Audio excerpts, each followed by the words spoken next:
Right, zig rigs. I'm going to show you my setup, one that I've been using recently. It's an adjustable setup that allows you to obviously adjust the length of the zig, the depth of it. Just show you that quickly before I go into how I use it. First of all, on the main line, got a square pair lead. Any lead will do, to be honest with you, as long as it's a swivel lead. As you see, I put a bit of silicone around the swivel there just to protect it from the line, and then a Fox bubble float in the small size. The eye of the swivel just sits on that there. This is sort of quite a reinforced section. It's really tough, so it's not going to break. Then swivel on the side there, and a little loop. Now you could tie it straight to a swivel, but what I find is with a little loop, it definitely minimises tangles. Going down the other end, I've got like I don't know what's that, 2.5 foot hook length on there, and then on this end, I've got a hook tied with a knotless knot and a tiny little bit of tubing just pushed over the eye of the hook.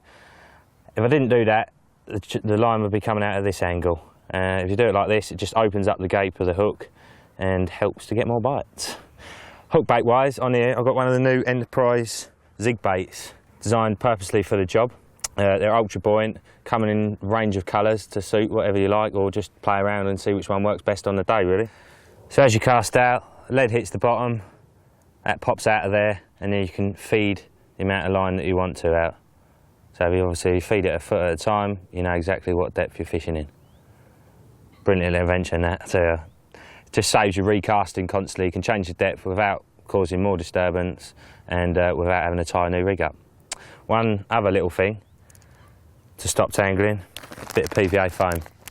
And rather than putting it on the hook, what I do is get a piece, tear it in half, and I put that through the eye of the swivel, like that. Sorry, the ring on the swivel. Double it over, and take your hook and just hook it through it like that. Now, because you've got that loop of line, that'll stop tangles completely. You can whack that as far as you want and it won't tangle. Now, I do use this setup as a single hook bait for zig fishing, but if you spod over your zigs on the right water, when I say the right water, I'm talking about waters that are high stop, it can be, well, simply devastating. There's no other word for it. I think it was a method that actually started at layer pits of water local to where I live, but now it's been taken on. All the guys are using it on all these sort of busy commercial type waters in match situations as well. Just give you one little example. I had to do a feature down Blue Pool before for carpology, and the feature was to catch 24 carp in 24 hours. Now by the morning I'd had about 3, and the Blue Pool stuffed full of fish, so I was starting to pull my hair out. Oh no, what am I going to do, what am I going to do? I thought, right, I'll try spodding over zigs. So I tied the zig up, flicked it out there, I put 2 spods over it and it was away. After that I wanted to put 2 rods on zigs. I just could not. Every time I put that zig back out there and put 2 spods over it, it was gone. So I'd done it easily. I had 26 in the end or something, and obviously the majority of them being in the space of about 4 or 5 hours. It was just the most hectic fishing I've ever had. It was crazy, but great fun at the same time.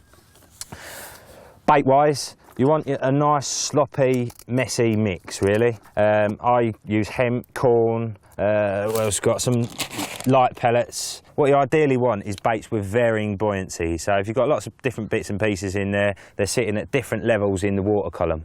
And also scent. Scent is a really important thing.